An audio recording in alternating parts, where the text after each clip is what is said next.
Since we were youngsters, there's one sweet treat that has always taken the cake. Although it's usually associated with summertime, there's no wrong time, place, or way to enjoy it. Whether it's soft serve, hard, or homemade, in a cone, a dish, or even a tub, it will melt your blues away while satisfying your sweet tooth. I scream, you scream, we all scream for ice cream on today's FYI. Welcome to For Your Info. En inglés. You got it.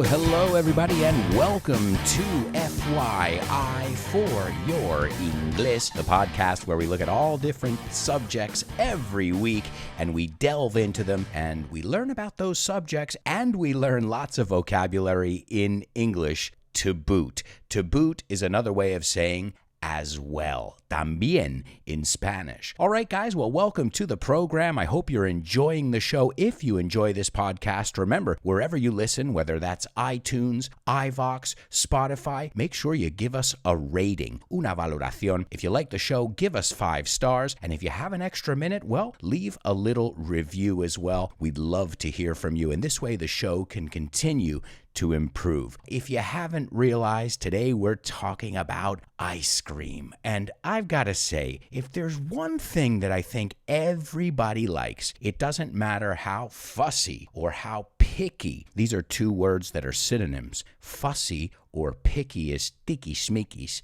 in Spanish. It makes sense because to pick is escoger. So if you're picky, you're like, I don't know if I like that flavor. I don't know if I like that or the other thing. And you want to know something? Your teacher, your amigo, is very, very picky. I have to say, I am truly picky. I wish I weren't so picky, but I am. And I'm trying new things. Estoy probando cosas nuevas. But what am I getting at? I think everybody, even the pickiest person in the whole wide world, loves ice cream. Maybe we can't agree on the flavor, but we all love ice cream. In fact, if there's anybody out there who doesn't like ice cream, let me know, because you are a strange breed, una raza rara. If you grew up in the United States, you probably recognize that jingle, that music that we played at the beginning of the show in the intro. And this is the music from the ice cream truck. Now, I haven't seen any of these in Spain. Nevertheless, in the United States, it is a part of our childhood, nuestra juventud, niñez, our youth, our childhood. When I hear that music, something inside me goes crazy. I start to salivate or drool, as we say, se me cae la baba. My ears perk up and I say, "Where's the ice cream guy?" Because we used to have in the United States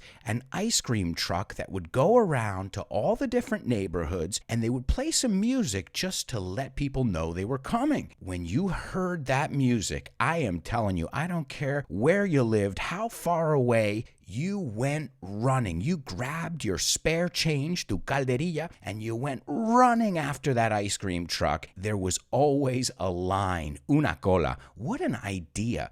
Bring the ice cream to the kids. As far as I know, que yo sepa, you guys don't really have ice cream trucks in Spain. It's not a thing, whereas you do have ice cream stands, puestos. I remember having a lot of those here in Almería, and in Madrid, there are a lot of ice cream stands, right? Puestos. But ice cream trucks, are those a thing in Spain? Hey, there's a good business idea. Another thing I think about is Dairy Queen. Anybody who's ever gone to the United States might recognize Dairy Queen. Firstly, the word dairy is lácteo. Dairy. So, La Reina del Lácteo. Yes, it's an ice cream place. It's a chain, una cadena, that is very, very famous. And I remember after our baseball games, we would go there and we would get some ice cream and celebrate whether we won, lost, or drew, right? To draw or to tie is empatar. It is linked to some of my earliest childhood memories all through youth, even adolescence, teenagers. I mean, when do we stop loving ice cream? Anyone? Anyone?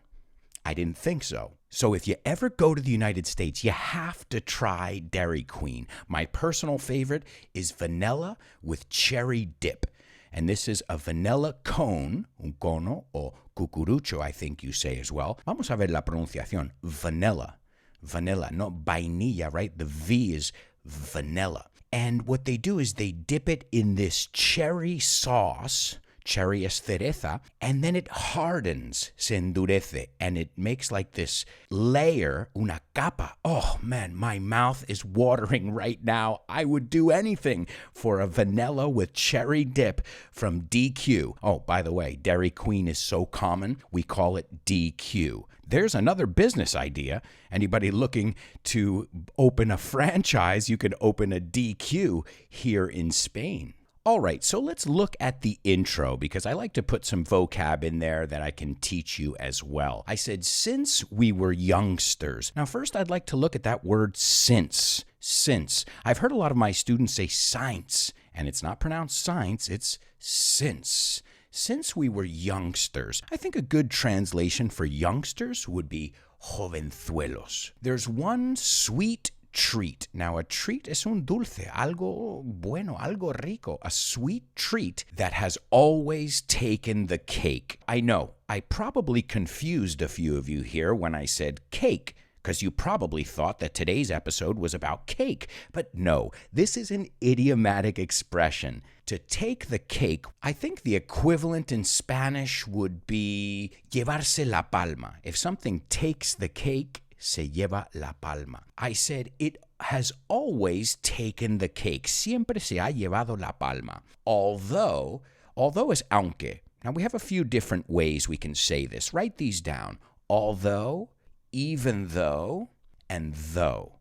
I chose although. I don't know why, but they're interchangeable. Although it's usually associated with summertime, summertime is just another way to say summer. El verano, summertime. I think a lot of you probably know it from a song. Summer, summer, summertime. There are many songs that have the word summertime in it, including one by Janis Joplin as well. Summertime, time, when living's easy now.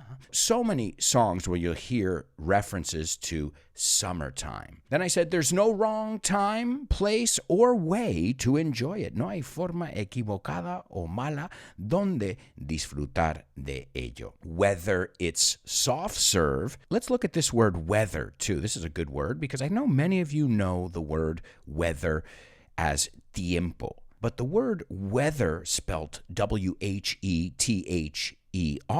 is independientemente o sí. So it's a good one to know, and it's a homophone for the word weather, which you already know. You just have to realize that it is spelled differently than weather, but pronounced exactly the same, okay? So whether it's soft serve is this soft ice cream that usually comes from a machine. In fact, when I think of Dairy Queen, I think of soft serve ice cream. That's their specialty. Thinking about it, I don't even think they have hard ice cream like the gelato style. It's all soft serve. And I must say, soft serve ice cream is really yummy. Then I said homemade. Homemade is obviously hecho en casa o casero.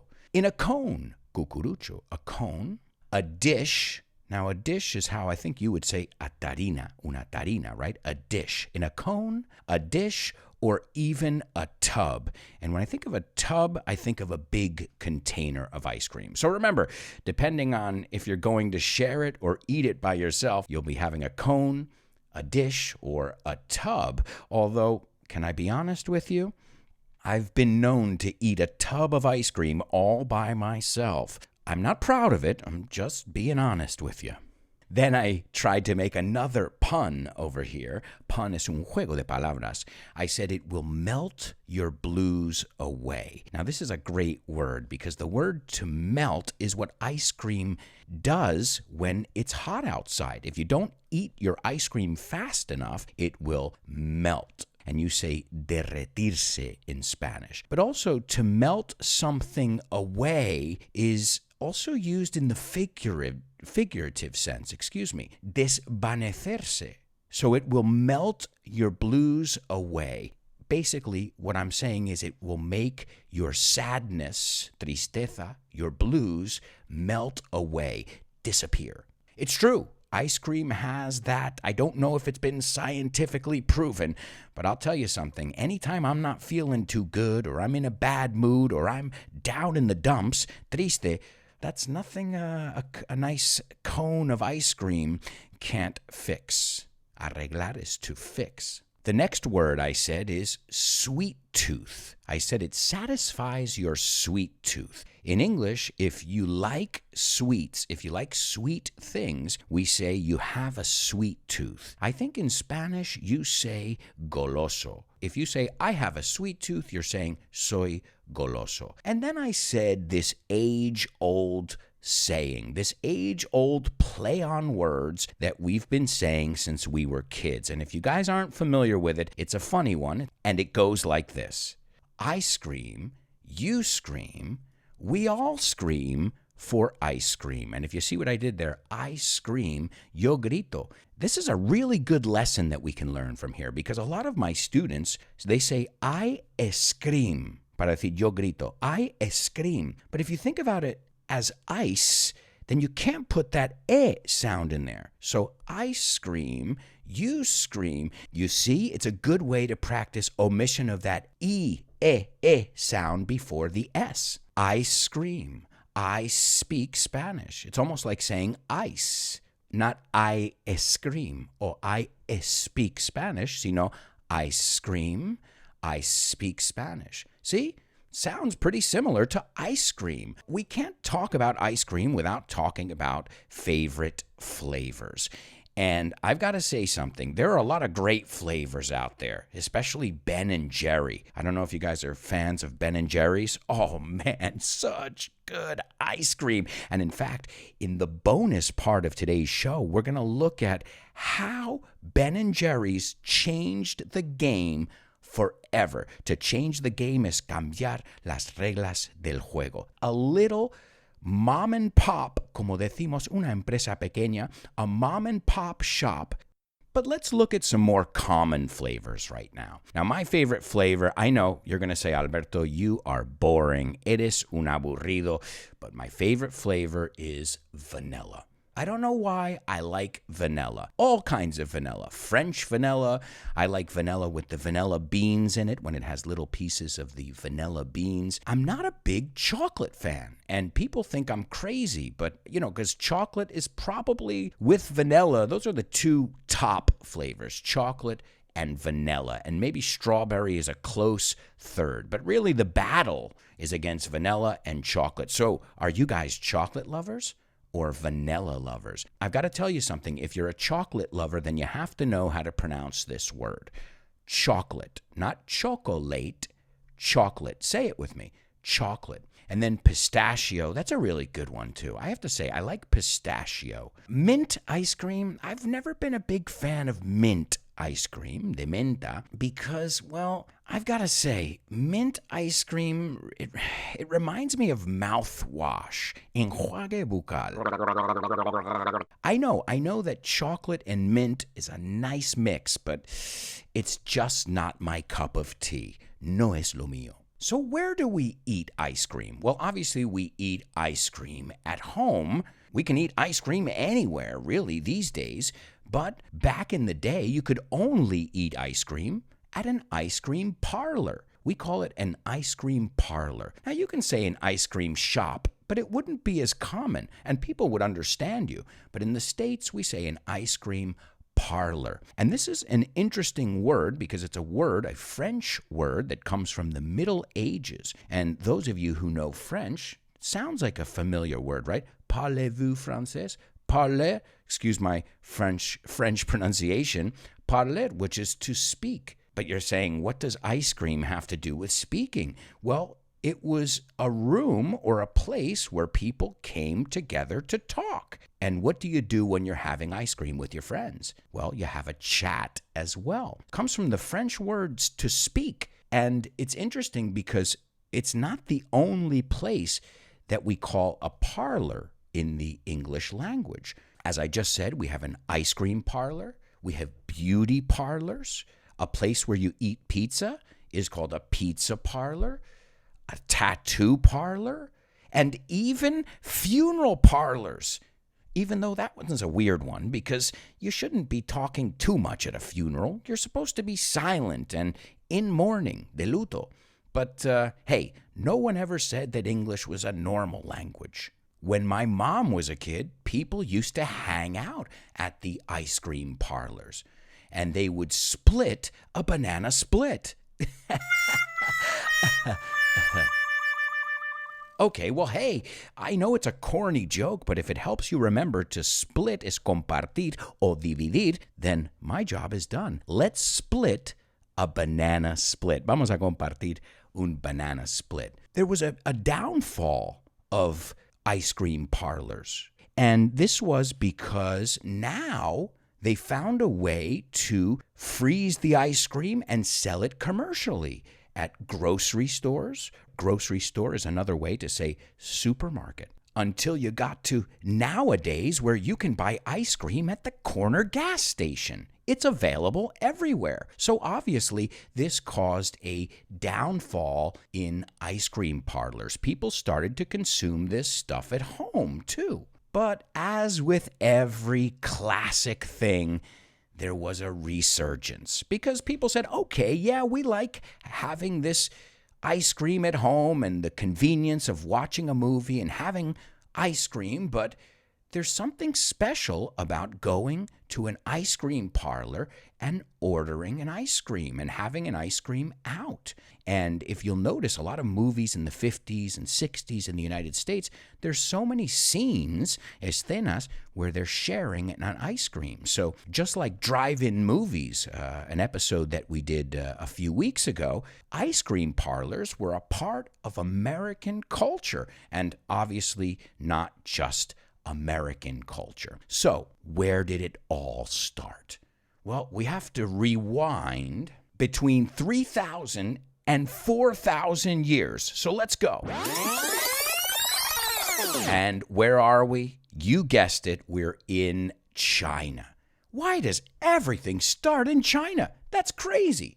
Well, the first primitive ice cream that they found was in China, and it was made from honey, fruit juice, and obviously snow or ice. They used real snow, nieve, or ice to make this. And, well, China wasn't the only one experimenting with these cold refreshments.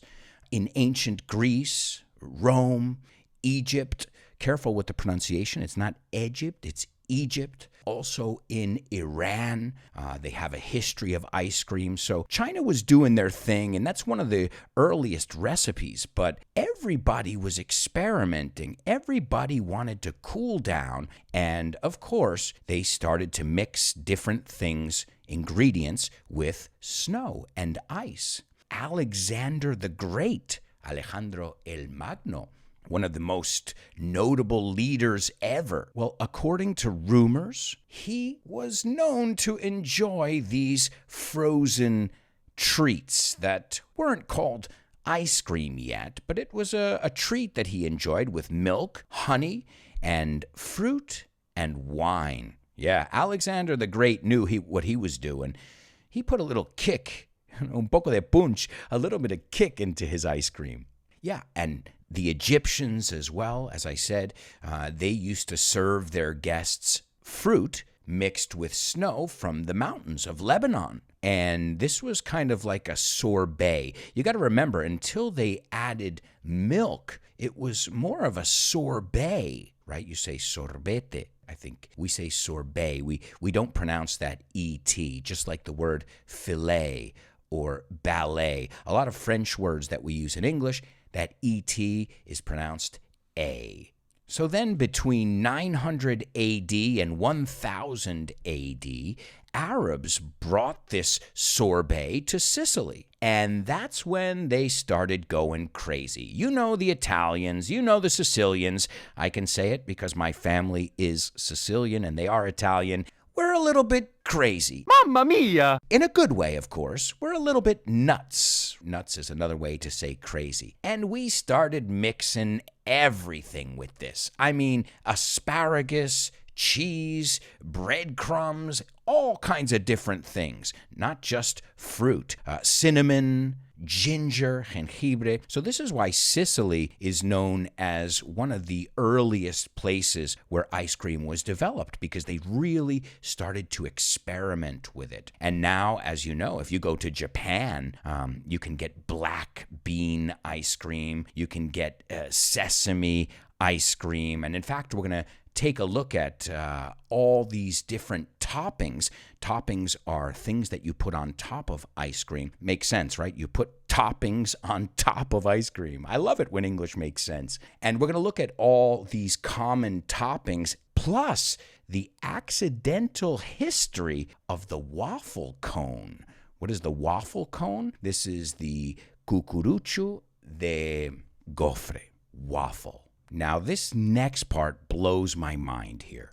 In the Middle Ages, society kind of forgot about ice cream. They forgot about this frozen treat. It kind of disappeared into obscurity. But thanks Marco Polo, he returned from a trip to China in the year 1292, and he provided some recipes, receta, for this ice cream that he had tasted in China. And, well, it started to get popular in Italy again. Then France adopted these traditions of mixing things with ice and snow, and it became something that was reserved for royalty. And, now, as we know, now it's available to everyone. But at one point, it was something for the high class. It wasn't accessible to everybody. And then in the late 1600s, finales de los 1600, that's when it was brought to the United States by the American colonists. At that point, ice cream was unstoppable. So we've already talked about how many different flavors you can come up with and how many different things can be used when making ice cream. But what are the main ingredients? Well, it's an emulsion, I think you say in Spanish, that is made with water, ice, milk fat, protein, sugar, salt, and don't forget about the most important ingredient, air. That's right. You need air to make ice cream. And, well, folks, just talking about it right now, I've got to say, I am dying for an ice cream. Anybody else want an ice cream? I think I'm going to go get myself an ice cream right now and prepare for the bonus part of today's show. If you'd like to join us in the bonus part of today's show, we're going to talk about a lot of interesting things. I'm going to tell you why Charles Dickens wasn't such a big fan of ice cream culture. I'll also tell you why ice cream testers taste ice cream with a golden spoon. Plus, I'll tell you how Ben & Jerry's changed the game forever. And don't forget about the toppings. We're also going to look at all your favorite toppings. So if you want to get that information, plus join us for some more vocabulary, review classes, and you want to get PDFs, all kinds of extra bonus, exclusive content, all you have to do is go over to Patreon. It's patreon.com/Alberto Alonso, and you can support me for as little as €3 a month. As I said, this podcast is self-produced, so if you like it and you want to become a member and get exclusive content, I would love for you to join us over on Patreon. And this way, you can hear the bonus part of the show every week, as well as much, much more. And while we're at it, I want to send a shout out to my patrons, because this would not be possible without them. So thank you so much to my super duper students, Eva, Desiree, Susie, Isa, Alex, Boris, and Lolis. And don't forget about my interstellar students, Carmen, Diana, and Pilar. And there are so many more who I don't have time to mention, but thank you. Guys, if you'd love to join our community, we'd love to have you. It's patreon.com/Alberto Alonso. That's it for this episode of FYI.